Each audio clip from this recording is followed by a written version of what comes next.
cette performance qui est un événement, parce que tu vas nous faire la première lecture ever publique donc d'une nouvelle que tu viens d'achever il y a quelques semaines. Pascal, je crois que vous le connaissez tous, donc c'est inutile de le présenter.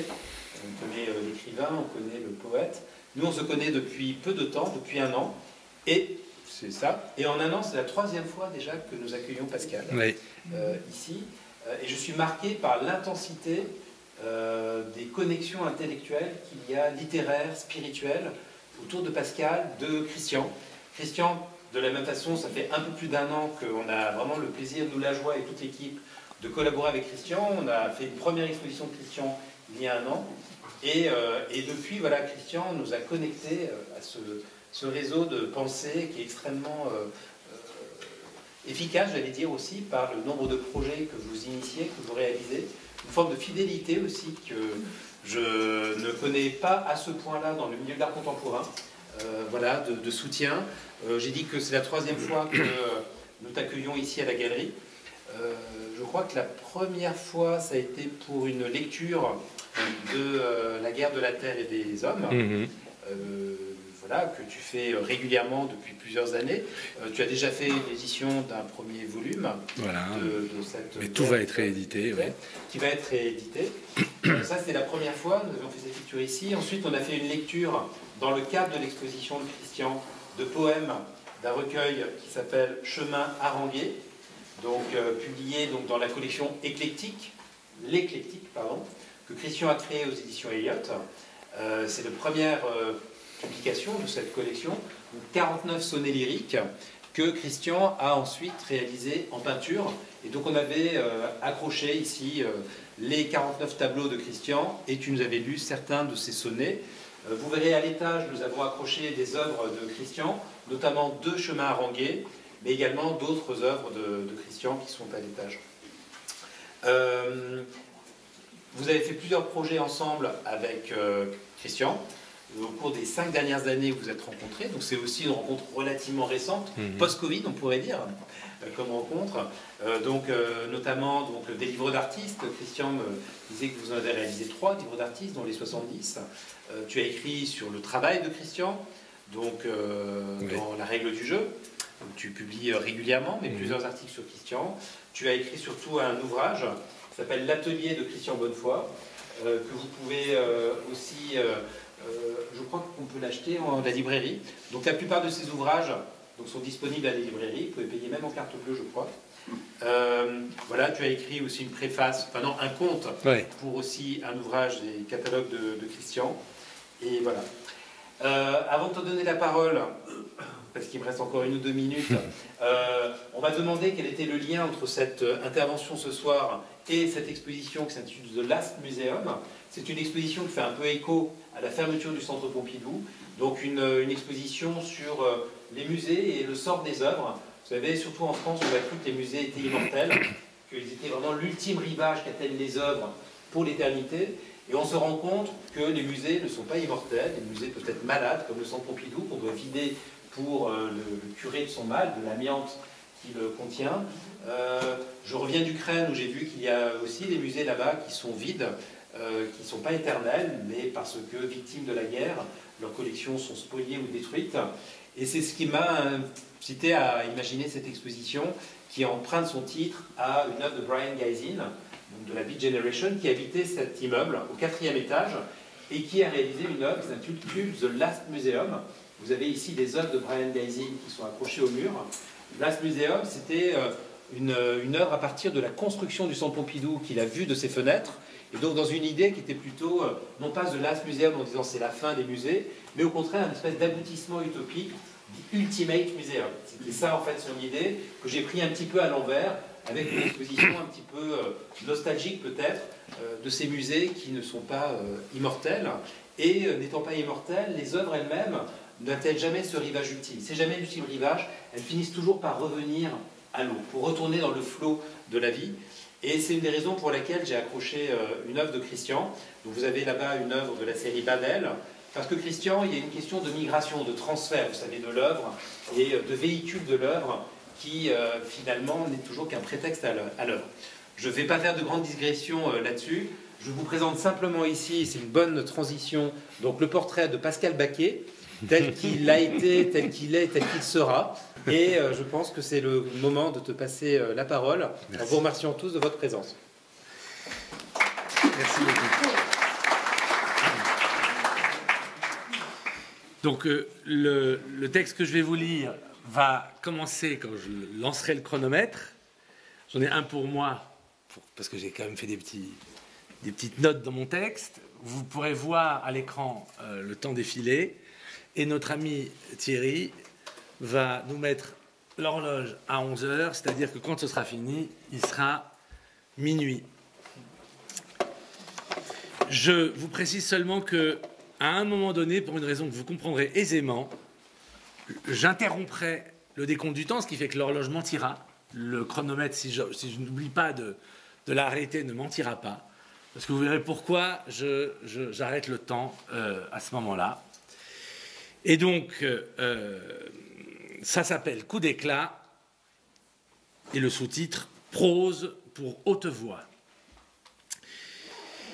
Et j'ai mis comme en exergue un petit morceau d'un verset d'Isaïe, Magid Mereshit Acharit, littéralement, raconte depuis le début la fin.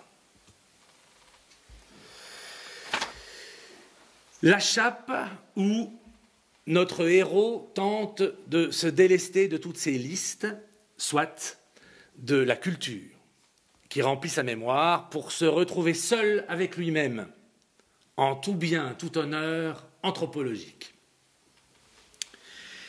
Il lui restait 1 heure à vivre. Par un concours inexplicable de circonstances, il le savait. Quand ce genre de choses leur arrive, certains en viennent au bavardage.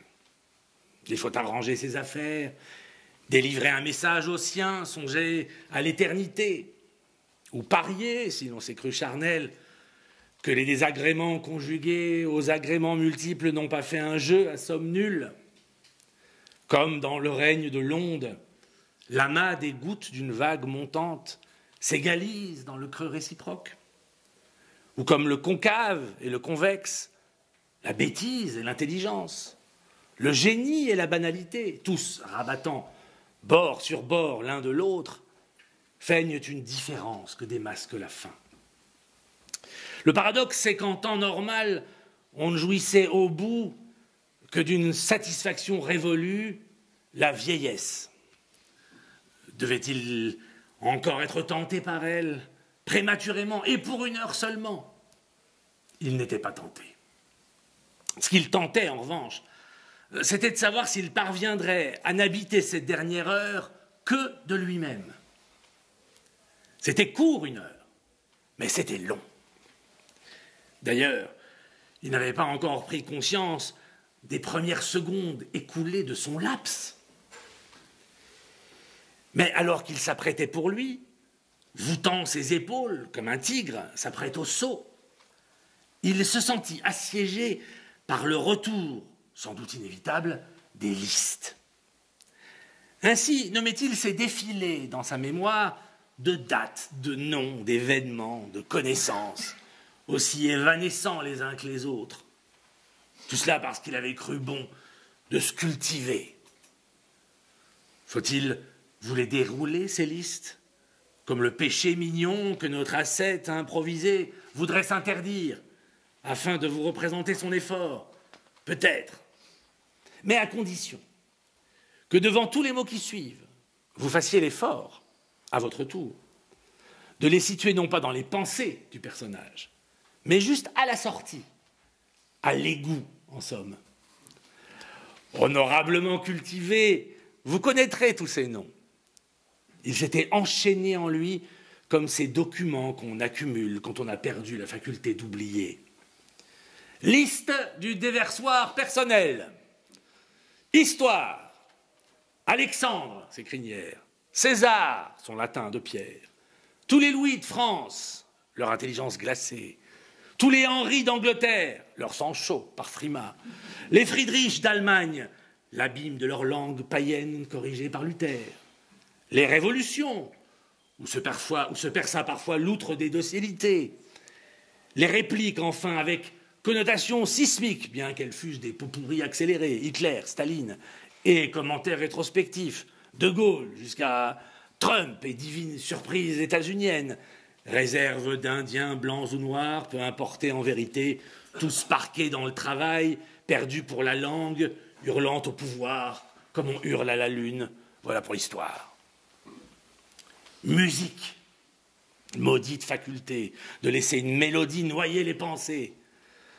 Au lieu d'un nom, une bizarre concrétion s'affichait dans son esprit. Mos Bakoven, à la Joyce, qui pour réveiller Finnegans, Barrit et Barrata, Barbare, Baragouin. Ensuite, les effets du dit conglomérat. Précisons la cause du carambolage. La durée d'une vie seule d'homme, un morceau de 18e et un doigt de 19e, avait suffi à la conflagration du génie, écrivant à lui seul toute l'histoire de la musique, pour fumigation subséquente. Gros orchestre, bruit à smoking et robe longue, chevauchés de surhommes espiègles, quelques déplorations, miserere d'allégrade, toujours plus d'instruments, de mélanges, de quasimots, concepts, leur orgueil et sa déroute. Voilà pour la musique. Non-civilisation, pareil dans la pensée à des rochers dans un paysage changeant. Homère, amer hasard d'être, ainsi parlait le grec. Virgile, vierge latine à jamais inféconde, malgré des millénaires d'insémination savante par version et par thème, ou encore, quoiqu'il devina alors que ce nom était un mensonge, littérature, où clapotaient 4 mots d'Hugo, un coup d'œil mélancolique de Molière, une saute d'humeur hamlétique. Soudain jaillissait et s'enfuyait à toute vitesse le lapin de Louise Beckett. Le rien, sa magie, remplaçant toute phrase. Voilà pour la civilisation. Longtemps, ces listes avaient colonisé ses pensées, en quoi il n'avait guère fait exception. Mais à l'heure du laps, elles lui paraissaient des armées ennemies qui campaient en face de lui et dont les bannières claquaient dans le froid hivernal. Il se représenta alors un couvercle, comme le sarcophage de Tchernobyl. Il ferma les yeux pour laisser grouiller ces listes contaminantes sous la chape qui les subjuguait. Voilà. Toutes les listes fermentaient sous le couvercle. Ainsi pouvait-il les oublier. Mais il n'est pas encore délesté. Il reste quelque chose par-devers lui. Son passé personnel. Difficile, cette fois, à recouvrir. Car au passé, on s'adosse moins qu'on y avance, escorté par les fusions de ces 1000 rayons qui en partent et y retournent, entraves et cordées à la fois. Puis, s'engouffrant en lui d'une bourrasque inattendue, un autre passé, celui de Dieu. Étrange intrusion? Pas si étrange, le passé, vous dis-je. Passé, filament mémoriel des lieux traversés. Jouissance brève comme un départ, toujours suspendu, prochain désormais. Conversations inoubliables, arc-en-ciel des temps de bruine. Amitié trentenaire effeuillée comme d'anciens calendriers. Journal intime, croisé avec le journal extime, lu, télévisé, youtubisé, afin de recevoir du cours des choses qu'on avait osé nommer l'actualité un supplément. Supplément d'espace peut-être, où l'âme, réduite en sauf-conduit d'humanité, passait les douanes à mesure qu'elle avouait sa dépendance à l'espèce. Car l'espace et l'espèce étaient 2 jumeaux siamois, rêvant de la grande, de la fatale scie. Dieu, longtemps, avait été cette scie dans l'espace de l'espèce. Sitôt qu'on avait relégué Dieu dans le passé, l'espace s'était lesté de son propre poids, car rien ne le soulevait plus. Alors il s'était lentement abandonné au vide, là-dessous. Jadis, du temps de Dieu, des villages s'agitaient autour de leurs clochers, ordonnant des environs de boucherie, de pâtisserie, de passementerie, de serrurerie et de mercerie, afin qu'au dimanche, on se pressât endimanché au vin d'honneur, pour conclure ensuite d'un roast-beef juteux le grand éparpillement des fidèles, jusqu'à leurs fières enseignes assez fortes pour chômer un jour. Depuis que Dieu avait été remplacé par la société, elle chômait tous les jours. La société, elle, offrait une fiction beaucoup plus délirante que Dieu, qui sautait au moins, irrattrapable, par-dessus le monde. Avec la société, tout poissait. Chacun, pensant s'en déprendre, l'avait aggravé de sa personne, mêlant son nom tantôt aux statistiques, tantôt aux scoops, déposant un morceau de chair personnelle sur le totem de Frankenstein, grésillant de meuglements aussi faibles que ceux de la Pythie shootés au soufre.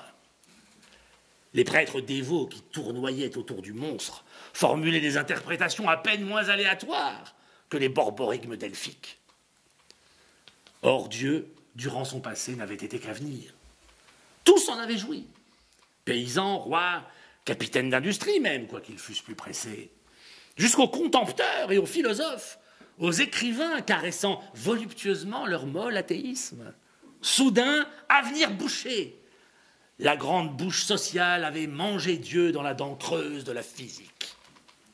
Il y demeurait peut-être, dans une version compressée, faite de hijab et de télévangéliste, où la moindre particule mêlait Dieu et l'homme, l'esprit et la matière, amas subatomique, quanta d'énergie, flocculation, onde et corpuscule, sauce du monde, tous les contraires identifiés. Ainsi l'avenir de Dieu finit le grand coucher de soleil de l'histoire tant espéré par Christophe Colomb, Hegel et Tête d'Or, en avant vers l'ouest, avait muté en passé aussi impossible que sa contrepartie, l'aurore. Quand il devint le synonyme de tous les maux du monde, Dieu cessa d'être irrattrapable. L'espoir n'avait plus lieu, les lieux eux-mêmes ayant été broyés par les vastes molaires de l'indifférenciation. Il lui fallut fermer les yeux une deuxième fois, afin de réduire encore dans ses pensées la part de lui-même qui pouvait contaminer leur dernière. Il fit comme à Tchernobyl, il posa une chape sur la chape, un couvercle sur le couvercle, mais beaucoup plus grand. Quant aux siens, auxquels on pense quand on s'apprête à quitter le monde, il fut atroce. Pourquoi être généreux un instant? Pourquoi s'oublier pour les autres quand on a toujours été dévoré par soi-même? Tout fut obturé. Il était prêt pour son laps. Il se trouvait au casino de Saint-Valery-en-Caux. Par la faute des saignées de 1940, c'était une bâtisse affreuse, vague monstropède de l'architecture 70, conçue pour n'incarner pas la notion d'une forme, naïve séparation de la matière. Par chance pour sa pudeur, il était seul dans le bar volumineux, parsemé de fauteuils couverts de sky bleu électrique qu'on avait disposés le long de vastes baies vitrées donnant sur une passerelle au-dessus de la mer. Mer du pays de Caux, habituellement d'un gris faiblement terreux, mais parcouru de nuances ivoirines, ouverte quand le ciel était changeant. Quand il faisait anormalement beau, c'était une mer bleue. Il ne voyait pas, depuis sa position au bar, le terrible défilé des falaises, qui rappelait aux promeneurs que la terre aussi avait ses drames et ses effondrements, pour peu qu'on la pensât dans sa propre durée, car elle aussi était née, avait vécu et mourrait. Comme des guerriers, les falaises campaient, écrasant certes au passage quelques promeneurs imprudents, cueillis par une coulée de craie, mais leur vaste mouvement, inconnu de tous, comptait des millénaires de combats plus téméraires que les joutes d'hommes. Le vide, rien autour de lui, sinon des meubles, et la bienveillance tranquille, antithèse de la méchanceté parisienne du barman valriquet. Le latte n'avait pas l'onctuosité des cafés chics où la crème s'affichait comme une mousse blanchie sur l'écorce noire du café. Seulement du café avec du lait. Son dernier café, son dernier lait. Comment savait-il que 46 minutes plus tard, il mourrait alors qu'il n'avait nulle intention de mettre fin à ses jours. Il le savait, d'une certitude que rien n'ébranlerait, très différente de ce qu'était devenu le savoir, une statistique. Il regarda par la baie vitrée sur la mer une mouette qui luttait contre le vent. Effet du laps.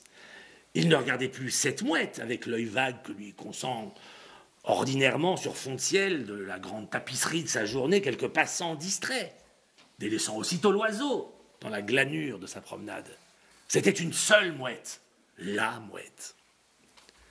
Ailes arquées, bandées, toutes peines offertes à l'air par l'effort des eaux, humérus, radius, carpe et métacarpe. Rémige buvant cet air que l'oiseau avait brutalement enrôlé pour ne plus le lâcher, le faisant danser et tourbillonner aux dessins enchevêtrés, compacts et ouverts, ordonnés et furieux, des plumes si légères qu'aucune ne le lestait. Matière aberrante que ces fils peignés, que ces végétations lisses et légères sur muscles surpuissants et ossatures grêles, venues un jour affecter un petit corps de peau à tête et front, à nuque et poitrine, à abdomen et à orteil d'un appendice céleste. C'était ce corps, justement, qui le fascinait. Le corps dense, court, le corps fuselé de cette bête. Il en éprouvait presque en la regardant la vie palpitante, sauvage, inutile. Son œil rivé ne pouvait se détacher d'elle.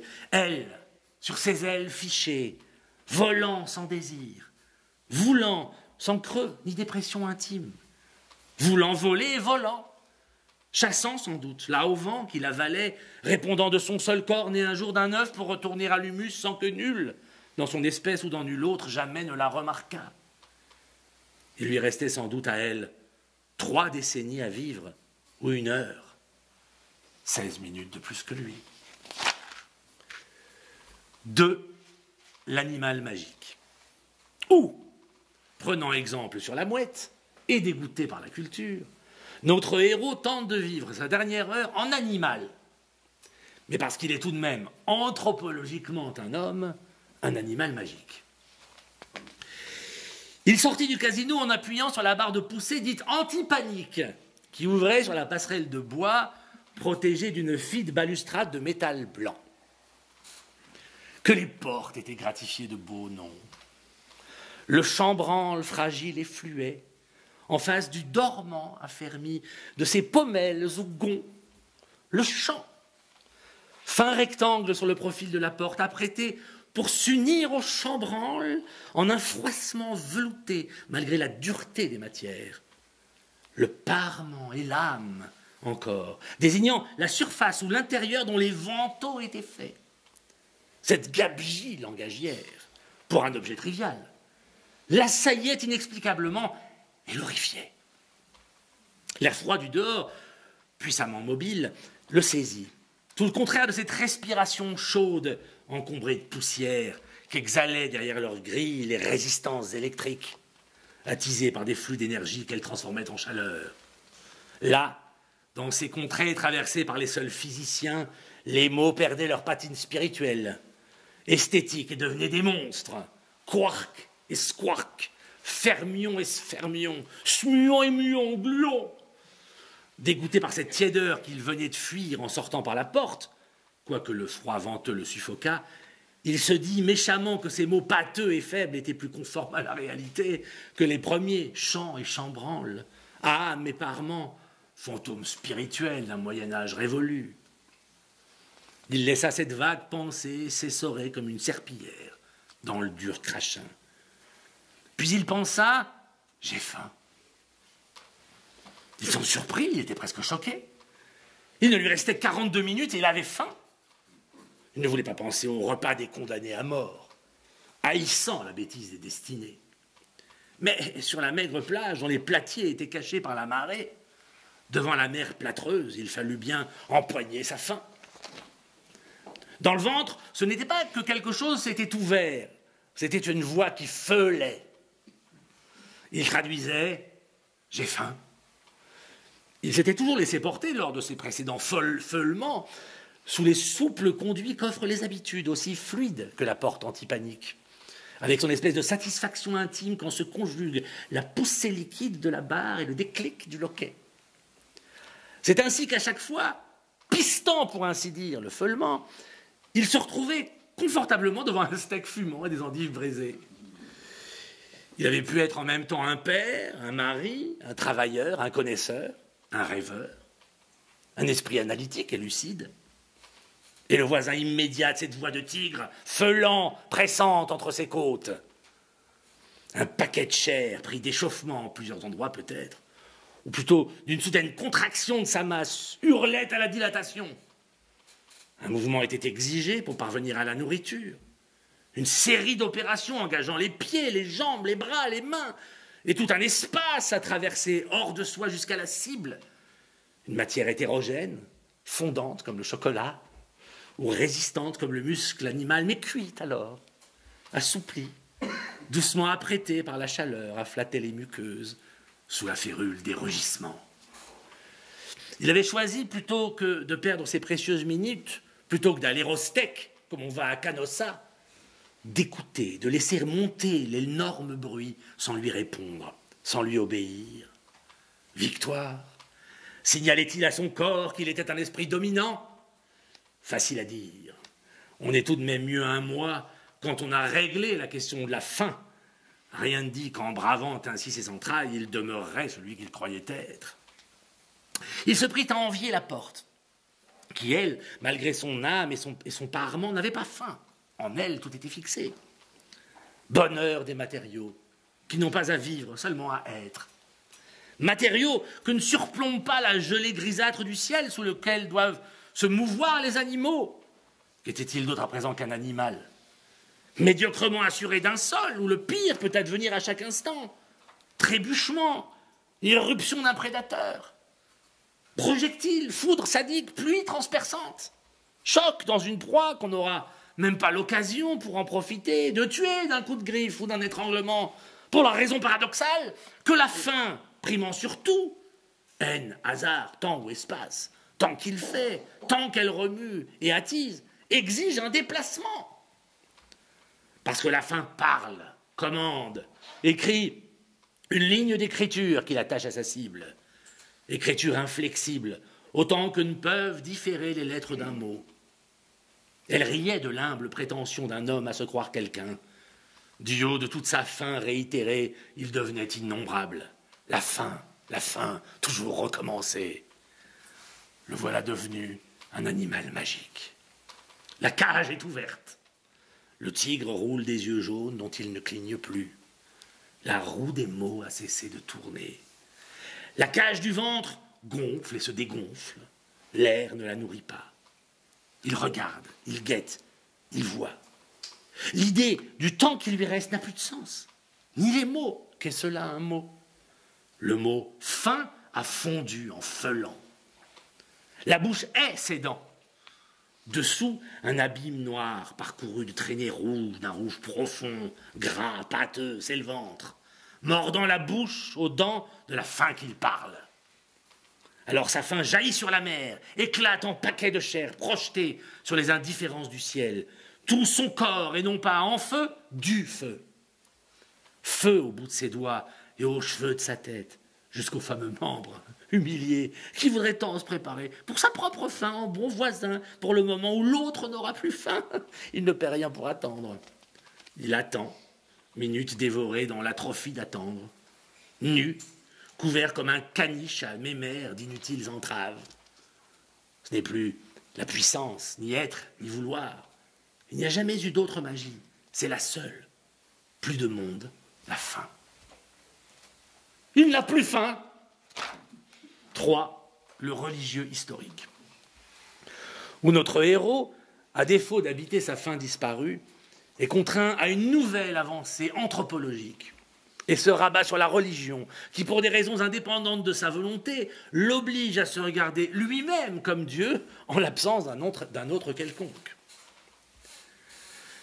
N'étais-je pas un animal magique? Me suis-je bercé d'illusions, pensait-il? L'animal était triste. Seul, sa faim suspendue, soudainement, il était seul, entièrement. Or, il demeurait. Il délaissa la passerelle bordant le casino et descendit sur la plage.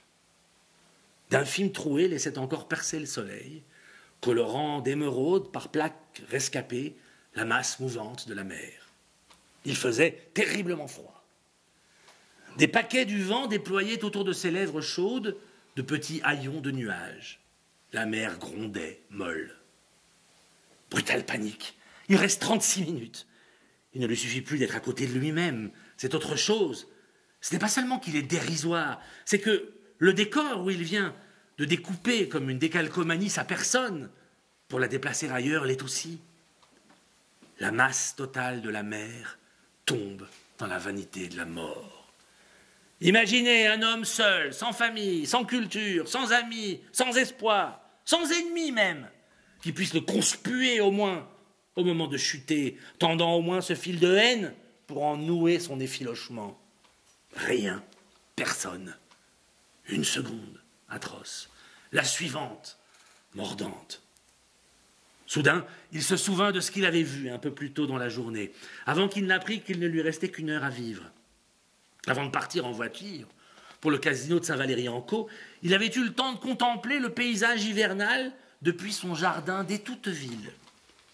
Long clos masure, chemin creux, bordé d'arbres, répons de chênes et hêtres, vaste plaine arasée de ses blés, pelouse en nappe large, petits bosquets morts ou grêles, tout, arbres, tiges, herbes, tout s'était métamorphosé en étui pour le givre. Le triomphe du blanc. Monde gainé d'un blanc mélangé par le brouillard, mais cristallisé sur chaque infime poussée. Il se sentit saisi à son tour par la glace, sur cette plage venteuse. Le froid commençait de le dévorer. Il ne souffrait pas. Il vit que la glace était bonne. À son tour, il devenait blanc. Non plus blanc comme on dit blanc de peau ou de destin, avec toutes les portées morales qu'on voudra. Il était blanc comme le givre, comme le ciel, comme la mer était coiffée d'une blancheur surnaturelle. La chair d'un monde nu et blanc, car toute couleur avait été mangée par les cristaux du givre. Non plus du dedans de lui, comme la fin de tout à l'heure. C'était d'un dehors imprévisible, lié au froid seul, à la seule dépression des rayons solaires, à leur chute, à leur manque, à leur adieu irréversible. À la mort des étoiles, songea-t-il, qu'il devait, cette extraordinaire métamorphose, surédifier sur son corps et son heure. Il était désormais un homme de givre. Il sentait la température intérieure de son corps qui descendait lentement, sinon qu'elle cousait de plus en plus difficilement, enquistée de cristaux plus coupants, l'aiguille du reste d'heure dans la pâte veine dessous qui lui prêtait sa forme. Seule ne comptait plus que la parure blanche, aube et chasuble, plus candide que le lin, plus divine que livide, car désormais la mer pouvait bien n'avoir jamais été, ni le ciel, ni les hommes, ni lui-même non plus, sa seule statue, faite du vrai sel du monde, le froid, concentrait l'esprit des blancheurs. Cette fois, alors que crissaient en lui les dents du temps, plus lentes et fatales, que la glace ralentissait, il la tenait, cette heure.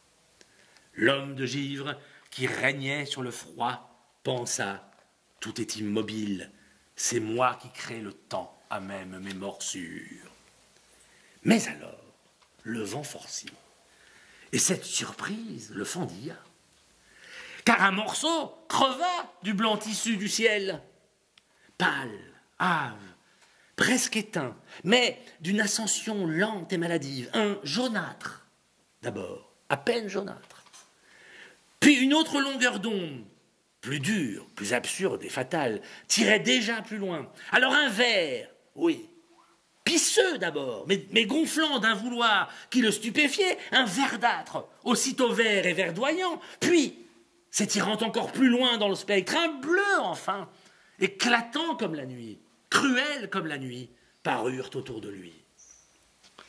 Au même moment, dans son jardin d'Étouteville, il ne le saurait jamais, le canon des chênes et des hêtres exultait au plein champ d'un or bleu. Chaque particule de blanc, de branche, chacune de ces griffes hissées dans la pelle effeuillée de l'espace laissait se dégoûter l'ondée, pluie joyeuse sous le ciel immaculé. D'abord des grelots de gouttes, au premier rayon d'un feu revenu de si loin, puis des averses, des crépitements aussi vivaces sur chaque branche que des craquements d'incendie. Le givre fondait sur les choses diverses et les arrachait à l'union parfaite du brouillard. Lui, notre héros, que le gel avait crispé si hautement, l'homme de givre, fondait.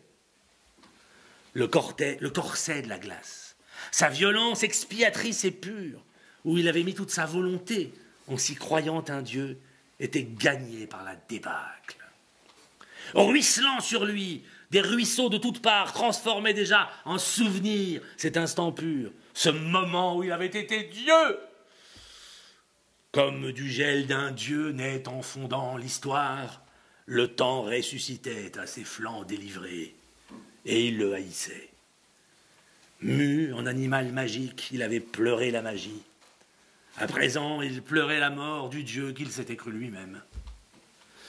Il songea faiblement que toutes les aventures humaines avaient tenu comme la sienne à ce même instant, où quelque chose de très froid, de très lointain et de très mort, bien plus mort que ces corps qui se meurent, quelque chose d'astral, ou même pire, du cœur d'un quark, ou moins encore, ou d'un trou noir en quelques points absurdes d'une carte, s'était dégorgé, s'était vomi de soi-même, et que de là, des traînées terriblement longues de significations, de coutumes obscures et de projets aventureux avaient pu s'écrire, se croyant guidés par une force, alors que toute la force du gel, au contraire, se défaisait en elle. Il lui restait 30 minutes à vivre. L'horreur d'une moitié de vie, renaissant à côté d'une moitié de mort, faisait de lui une aberration raide et molle à la fois, nauséabonde. 4. L'artiste technique, où notre héros, ne pouvant être un dieu ou un animal, contraint de poursuivre son projet anthropologique, se rabat au moins sur l'étape suivante, à savoir la tentative d'être l'auteur d'un poème, art premier des êtres parlants. Il rentra dans le casino. Une horrible chanson des années 70 qui parlait d'amour et de le faire, grésillait malgré les voix ouatées des haut-parleurs encastrés. Petite touche nacrée sur le plafond blanc de cet arche échoué, où il était, barman mis à part, le seul survivant, qui charriait dans leur onde de lait et de miel des corpuscules et des gravillons. Ceux de l'insipide disco qui harcelaient l'oreille à malingre renfort d'aigus, de plats accords et d'aigres sons maigrichons. En même temps qu'à la pop, après le divin silence, il était rendu aux noms et aux adjectifs. Les adjectifs surtout l'épuisaient. Mettre des noms sur les choses était déjà une tâche bien lourde. Fauteuil, par exemple. À hisser tout le corps de ce mot alors qu'on venait de s'y effondrer. Et qu'en quelque sorte on était obligé de se relever. Avec ces douleurs blanches comme des lames le long du muscle. Et cette victoire insatisfaite de se retrouver debout, à quoi bon? Mais avec l'adjectif, c'était pire encore. Telles ces fresques hideuses, ces trompe-l'œil pathétiques, dont on peinturerait les HLM des années 60 à défaut de les abattre, les adjectifs lui paraissaient un replâtrage qui tartinait un surplus joliet sur quelque chose de très froid, de très triste, de très raté, le mot. Il regardait tout autour de lui, accablé. « Qu'est-ce que je peux vous servir ?» bondit le barman, mu du joyeux stoïcisme d'un cormoran valriquet. Il se demanda un court moment s'il allait lui répondre. Rien ne se tait jusqu'à la dernière seconde, jusqu'aux soins intensifs ou à la réa, dans ces émissions sonores dont les mots sont les fidèles prétextes. Gestes et procédures inventés pour les corps, bouche à bouche, corps à corps, circulant de main en main, à travers des tasses, des verres, des clubs sandwich, des îles flottantes ou des fondants à la morphine, en goutte à goutte de surcroît. Vous prendrez bien un peu de morphine, dit le mot. Le serveur, nommons-le Servus, était sûrement aussi dépité que lui pour venir ainsi l'alpaguer au lieu de camper fièrement, derrière le zinc en feignant l'affairement. Certes, son emploi le destinait à ses élasticités d'obligeance, et ses impromptus d'irruption ne l'humiliaient en rien. ne tournoyaient pas autour de lui, sans fin ni trêve, ces mots d'inutilité, de vacuité, de nullité, qui accompagnent si souvent les corps de métier, sitôt qu'on les détaille dans un individu qui tient justement à son rôle et s'y accroche, malgré la tempête, malgré l'érosion, malgré les séismes qui ravagent à chaque instant, concurrents de la Terre et plus meurtriers qu'elle, toutes les positions sociales. Bientôt, sûrement, des robots serveurs de Mr. Musk finiraient par remplacer Servus devant les fauteuils de Sky Bleu. Emploierait-on Servus alors pour consommer au milieu des clients? Qui sait, afin de leur donner de la chaleur humaine en osmose?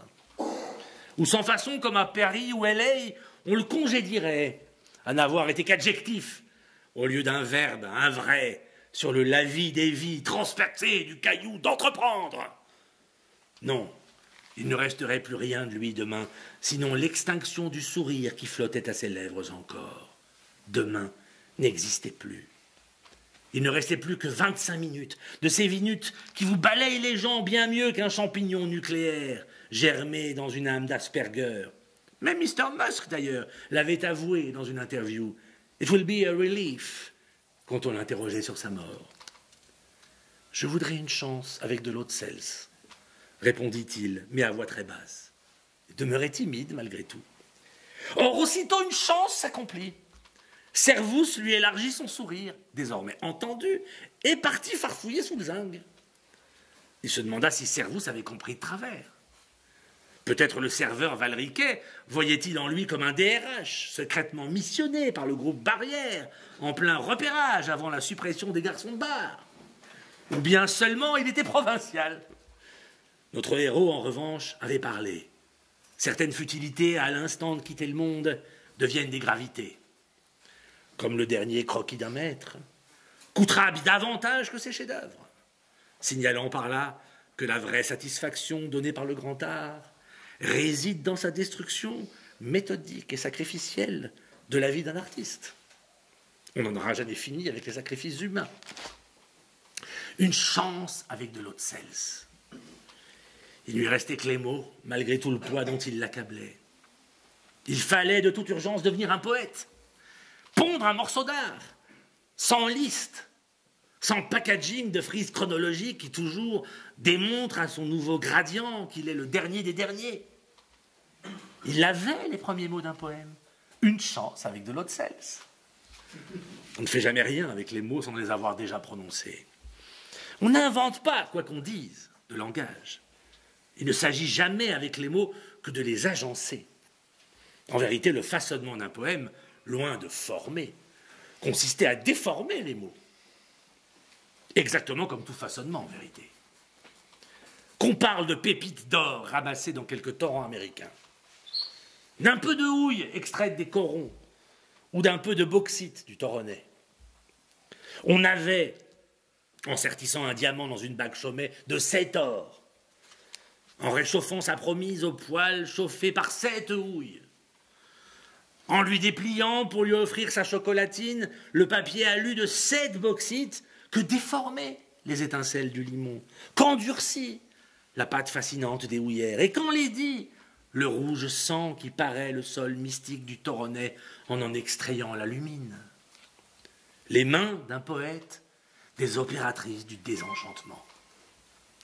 La perverse nature humaine s'exaltait d'avoir déformé le monde. Elle exultait de puissance et d'orgueil du Créateur, croyant à la nouveauté de ses modelages, elle qui n'avait fait qu'un brouet d'une ancienne floraison de choses aussi subtiles et différenciées que les particules et les étoiles. Les langues, reçues comme tout le reste des choses à un beau matin à l'aurore, avaient été le seul vrai poème. Les poètes papouillant les mots, les écrasant, les caressant, les pinçant ou les tordant avaient cherché à leur donner du plaisir ou de la souffrance. Ils n'étaient parvenus qu'à les rendre plus cassants et plus secs. Au moins, son poème à lui était fait d'eau et de gaz. Au mieux, il pétillait. Au pire, c'était la noyade. Mais je voudrais une chance avec de l'eau de sels. Était-ce là vraiment un poème? Ce qui lui paraissait admirable, c'est que dans le mot sels, il entendait la légèreté des bulles. Du moins le croyait-il. des bulles de la chance, s'entend. Cels, c'était cels, soit sel, comme le sel de la terre, suivi d'un Z qui sifflait, voltait comme la mouche tsetse, mais non pour endormir, pour aiguiser un éveil, au contraire, celui d'une chance, aux élytres de scarabée magique. Mais fallait-il garder pour commencer le satané poème ce « je voudrais ». Je voudrais une chance avec de l'eau de sels. Est-ce qu'une chance avec de l'eau de sels, comme un commencement pur, n'était pas plus sublime, plus mystérieux, sans cette personne et son vouloir? Ou bien fallait-il le charger à craquer du moi, comme une montgolfière de ses sacs de sel, pour en transformer le boulet en envol pétillant et gazeux? Voilà que revenaient dans son esprit des adjectifs maudits, qui s'abattaient comme des mythes dans de l'insecticide, piteusement, mollement. Le poème était menacé. Il n'y a pas de poème quand on hésite. Il n'y a de poème que lorsque c'est évident. Sinon, on maquille, on apprête, on polie les mots. Bref, on maquille son crime. Avait-il assez aimé, assez pensé, assez agi? Il se voulait poète, il fallait donc s'implorer. Pour découvrir sur la pointe de sa maturité qu'une chance avec de l'eau de sel suffirait, d'une merveille ou d'un hasard, à donner à son passage, bientôt terminé à l'insu de tous, une substance quelconque. La béance s'élargissait devant lui comme une mère confant, entre ces mots des derniers moments que personne n'entendrait, et tous ceux qu'il avait semés autour de lui dans sa vie, mots du travail et du loisir, mots du plaisir et de la peine, mots du deuil et du commencement, mots de l'intelligence inutile et de la bêtise universelle auxquels il avait vaillamment contribué comme tout le monde. Comme il était éloigné désormais de ces milliers de minutes vécues qui précédaient son laps, alors qu'un jour il les aurait confondues avec l'instant présent, déployant mollement son âme de flasque panda. Les pandas disparaissaient du monde. Toute continuité était une illusion perdue. Les formes des villes, les noms des gens, les souvenirs et les présences se fondaient en une même écume aux bulles éclatées. Demeurait une chance avec de l'eau de sels. Que voyait-il là-dedans, nom de nom? Cette chance pouvait-elle prendre corps, au moins pour lui seul? Avait-elle un visage, une apparence, une couleur qui excédassent l'éclatement des bulles d'eau? C'est alors que Servus revint avec un plateau. Dessus était posé un verre contenant un liquide jaunâtre verdâtre, d'apparence sirupeuse. À côté, une haute bouteille compacte et lourde comme un thermos, surmontée d'un bec qui lui évoqua passagèrement la porte antipanique. Pour cette promesse d'un plaisir magique offert au pouce, dont la pression actionnerait un mécanisme souple et velouté. Servus, tout sourire, quoiqu'un peu essoufflé, « Je suis allé chercher la bonbonne à l'hôtel », proclama-t-il, s'empara d'elle et d'un pchit retentissant fit s'écouler dans un cocktail à l'eau de sels le poème de notre héros. Il n'osa pas se demander s'il existait ou non un cocktail dénommé Chance, ou si le barman avait compris de travers, à la faveur de son articulation déficiente. La chance était justement advenue. Son poème avait fait effet. Au lieu d'en pleurer, il saisit son smartphone. C'était bien pire que des larmes. Téméraire ou prétentieux, il l'avait éteint. Bien vite, mais toujours trop tard, la petite pomme, dévorée par Alan Turing un jour d'arsenic, allait lui rendre au centuple les listes illimitées qui seules désormais le séparaient de la mort. 5, le machinique statistique, où notre héros, après avoir traversé en accéléré toutes les postures anthropologiques de l'ancien monde, en vient à choisir la dernière, afin de se scroller lui-même au bout de son propre doigt. « Alors, comment vous avez trouvé vos cocktails ?» lança Servus du bar, en secouant une pleine caisse de glaçons. « Je suis estomaqué, » répondit notre héros, après l'avoir avalé cul sec, trop conscient que le barman devenait, pour les 17 minutes restantes, le centre de gravité de son existence. Il fallait surtout faire vite. Le pauvre Servus ne savait-il pas, comme cette conversation hypothéquait... Quoi d'ailleurs? Son salut, sa damnation, sa péroraison. Je me suis dit, reprit Servus, le client a produit ici une allusion. J'ai pas l'air comme ça, mais je paye mes études, je fais une école de commerce. J'ai fait de la culture G. J'ai tout de suite repéré Harry Potter. Je me suis dit que vous étiez un fan, comme ceux qui font du Quidditch en Écosse. Et oui, la chance liquide, préparée par le professeur Slughorn, la Félix Felicis. Pas vrai, celle qui permet à Harry de trouver l'Horcrux. Alors je me suis dit, faut que tu regardes sur YouTube la couleur que ça a. Dans le film, c'était jaune, tendant vers le vert, comme toute la charte graphique de HP d'ailleurs. C'est là que j'ai trouvé dans la Bible du barman le nom d'un cocktail célèbre qui s'appelle le Last Word. C'est un peu le cocktail de la dernière chance, puisque c'est le dernier mot, vous voyez. Du gin, de la chartreuse verte, du marasquin et des citrons verts. Et hop, le tour est joué. Et voilà, Félix Felicis à l'autre sels. Alias Last Word, mais moi désormais, je l'appellerai le cocktail chance. Pas si mal les bouseux de Saint-Val, hein? Le pire était arrivé. Les noms propres, soigneusement évités, étaient revenus de la façon la plus désespérante, même si c'était aussi la plus sympathique. L'anecdote. Il avait censuré Shakespeare et Hiroshima pour devoir autoriser Poudlard et Voldemort. Il ne voulait pas, il ne devait pas penser à eux, à Harry Potter. Il ne devait penser qu'à lui-même. Harry Potter, continuait-il pourtant de penser malgré lui, revient à lui-même au moment de rendre l'âme à la baguette de sureau brandie par le sorcier reptilien. Et moi, s'il continuait ainsi, il mourrait gâteux. Il fallait toute urgence rouvrir le sarcophage pour y jeter Harry. Vous savez, reprit notre héros, je suis un peu secret comme Sirius Black, alors je dois me... Qu'est-ce que vous avez dit? J'ai dit Sirius, mais il n'avait pas dit ce qu'il avait dit. À savoir, j'ai dit Sirius. Que déjà s'affichait sur l'iPhone rallumé une petite boule animée de mouvements intérieurs et colorés, le fameux kaléidoscope Apple. Car s'il avait dit Sirius, il avait dit aussi « dit Siri ». Si bien que la voix chaude de Siri, se contentant alors d'un se mit aussitôt en branle pour n'entendre dans la bouche de son maître anonyme que la syllabe « us ». Aussitôt s'afficha « us » à l'écran, le renvoyant à « us et coutume ». Cauchemar, la civilisation revenait, elle l'aspirait. Le geek, penché sur l'épaule du client, avait tout compris à la vitesse de l'éclair. Lui aussi, comme la porte anti-panique, comme la bonbonne d'Haute-Cels, et comme la petite boule de Siri, avait l'intelligence veloutée, satisfaisante et voluptueuse. Moi, c'est quand on avait parlé de Sirius Black que j'ai été estomaqué, parce que j'ai pensé exactement ce nom en vous regardant.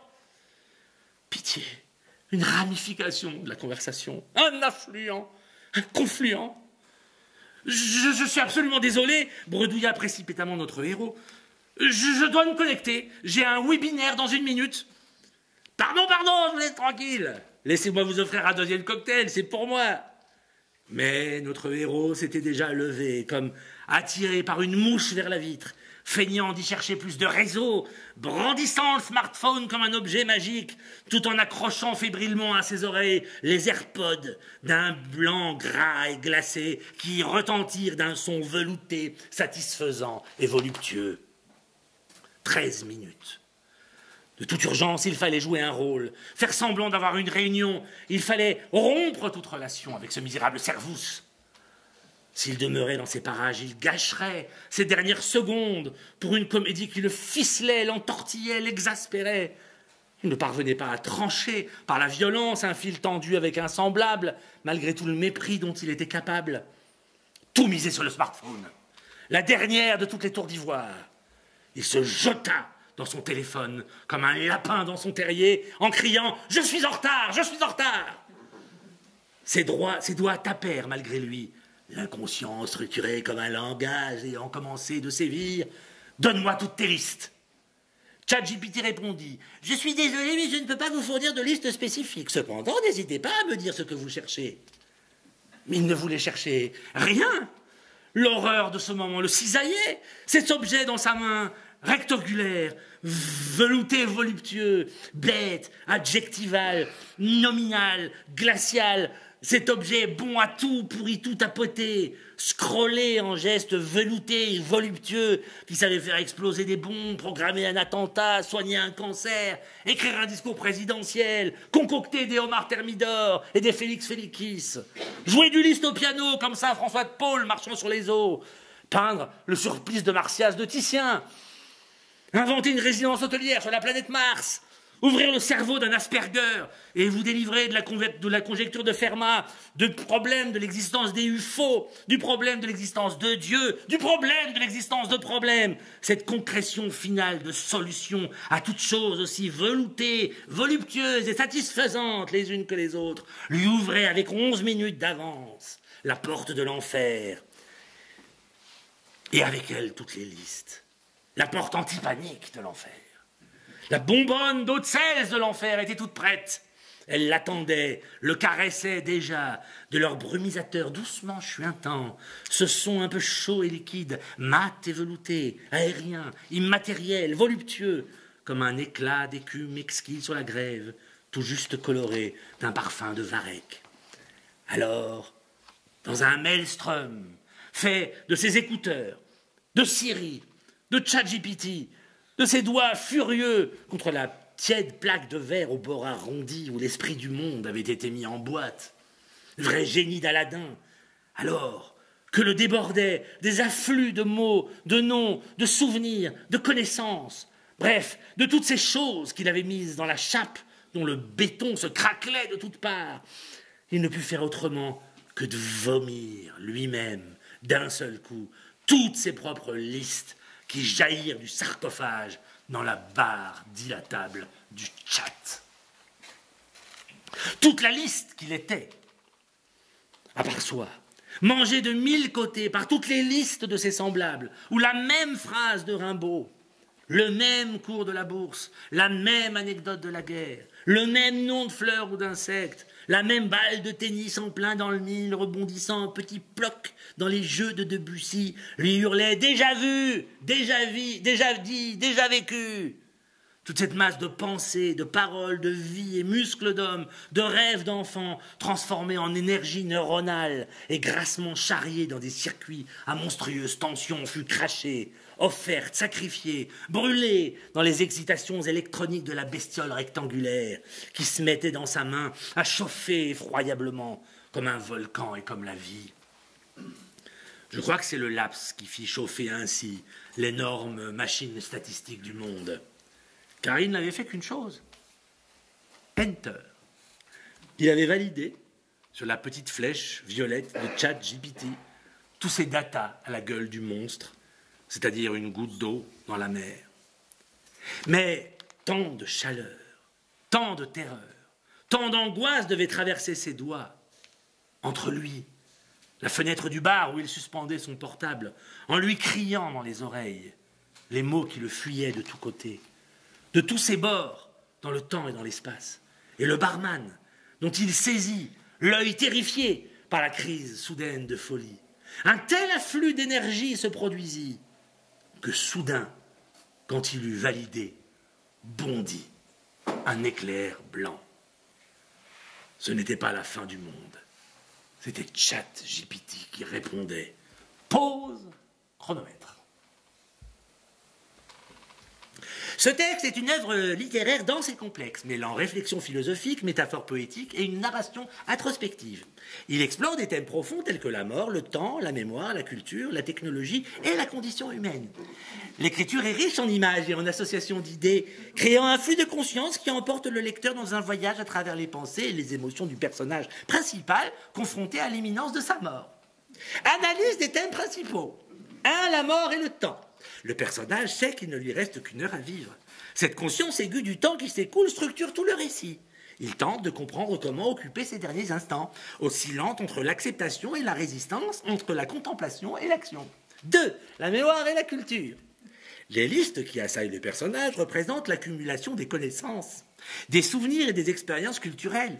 Elles symbolisent le poids de la mémoire collective et individuelle, mais aussi l'impuissance face à l'immensité de ce qui a été vécu et appris. Ces listes deviennent des armées ennemies, entre guillemets, des forces qui menacent de submerger sa conscience. 3. La technologie et l'humanité. L'apparition de ChatGPT et des technologies modernes dans le récit souligne la tension entre l'humain et la machine. Le personnage est à la fois fasciné et terrifié par la capacité de la technologie à absorber et à restituer toutes les connaissances humaines. Cela renvoie à une question essentielle, que reste-t-il de l'humain dans un monde dominé par les machines et les données ? 4. La solitude et la relation à l'autre. Le personnage est seul face à sa mort, mais il est aussi en interaction constante avec le monde qui l'entoure, notamment avec le barman Servus. Ces interactions, bien que brèves, révèlent une quête de connexion et de sens, même dans les derniers instants de sa vie. 5. La quête de sens. Tout au long du texte, le personnage cherche à donner un sens à ses derniers moments. Il passe par différentes phases, la faim, le froid, la magie, la technologie et enfin l'acceptation. Chaque étape est une tentative de comprendre ce qui lui reste de lui-même et de son existence. Style et structure. Le texte est écrit dans un style très littéraire, avec des phrases longues et complexes, des métaphores riches et des références culturelles variées. La structure est fragmentée, reflétant le flux de conscience du personnage et son état d'esprit tourmenté. Les transitions entre les différentes parties du texte sont fluides, mais parfois abruptes, ce qui renforce l'impression de désorientation et d'urgence. Conclusion. Ce texte est une méditation profonde sur la condition humaine, la mort et la quête du sens dans un monde saturé d'informations et de technologies. Il invite le lecteur à réfléchir sur sa propre relation au temps, à la mémoire et à la technologie, tout en offrant une expérience littéraire intense et immersive. 6 coups d'éclat. Où notre héros, eh bien, vous verrez bien. Au revoir, anthropologie. Notre héros était inerte.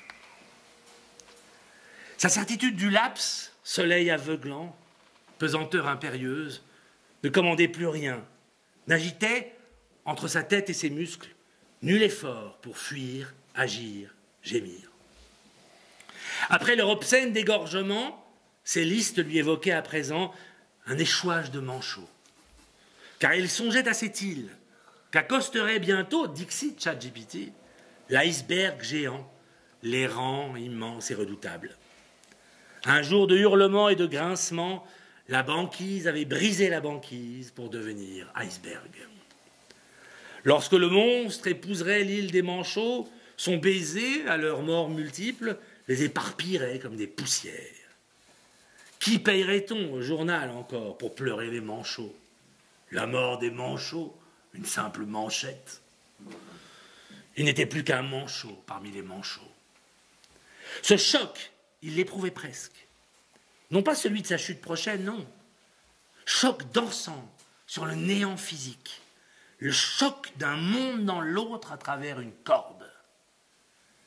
Il ne lui restait plus, à côté des 7 minutes de vie restantes, que l'image de Musk, cet autiste follement doux et là nommé d'une fragrance animale, née d'une glande arrachée aux chèvres himalayennes, car c'était bien dans les listes de M. Musk, surnom de ChatGPT, qu'il lui restait à vivre ces dernières minutes. Tous les autres laissaient comme lui venir le monstre, avides de croquer leurs ébauches. Le fracas approchait.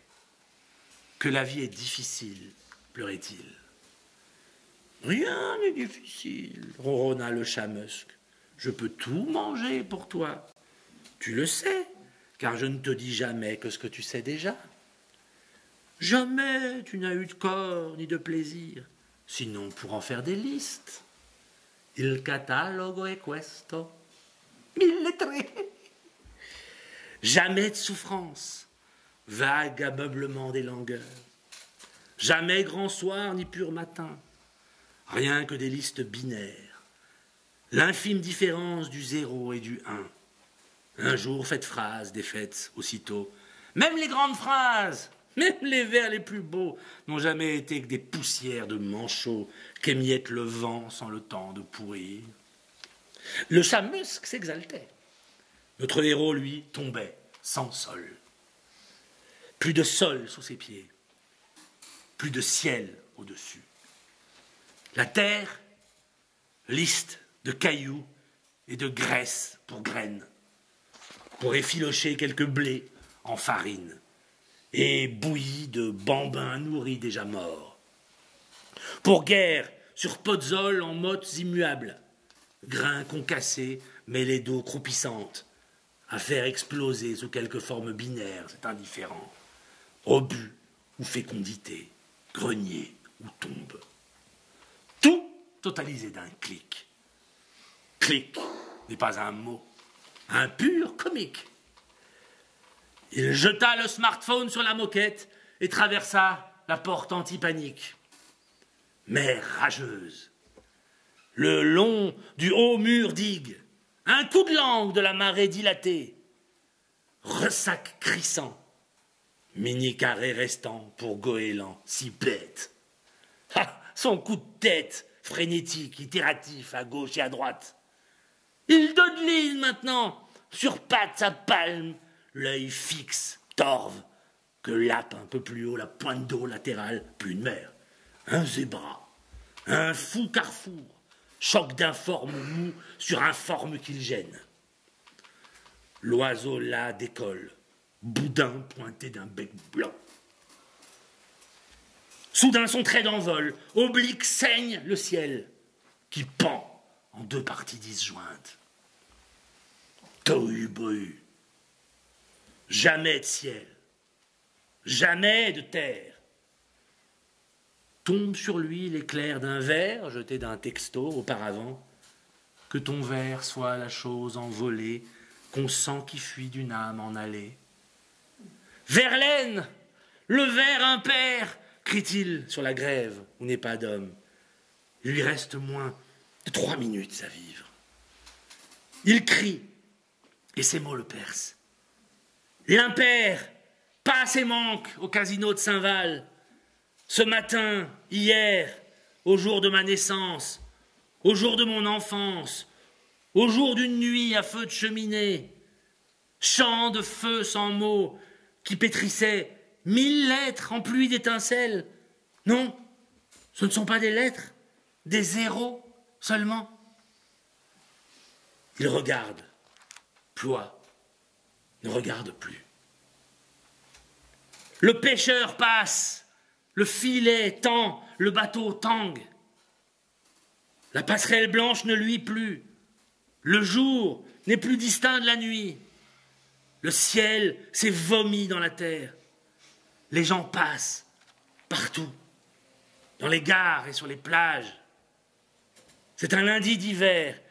Ils sont inemployés, incongrus. Ils glissent comme ruissellent des gouttes d'eau où se cachent des milliards de listes. 2 minutes. Il y a un dernier mot. Il ne veut plus le dire. Car désormais, il l'entend mieux qu'à l'instant où sa mère, immense bienfaitrice, source de toutes les malédictions, avait déversé dans ses oreilles le premier mot qu'il lui fallut apprendre. Sur l'horizon, un peu plus loin, il croit voir comme un foyer, alors qu'il est midi. Sa voix, mais de fin silence, un peu plus loin, dit d'elle-même, il n'a pas de liste. Il n'en a jamais eu. Tout ne faisait que commencer. Depuis qu'il était là, tout commence. L'heure finie naît. Songez-y, mais un peu plus soigneusement. S'il racontait, depuis le début, la fin, n'était-ce pas que la fin racontait le début? Coup d'éclat.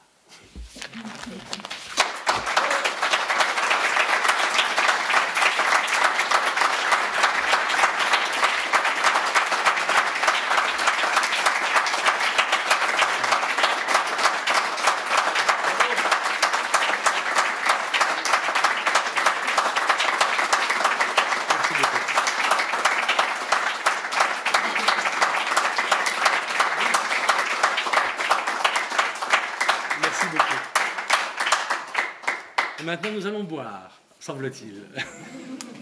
On a essayé de chercher de la mort subite. pas trouvé. Je serais peut-être rassuré.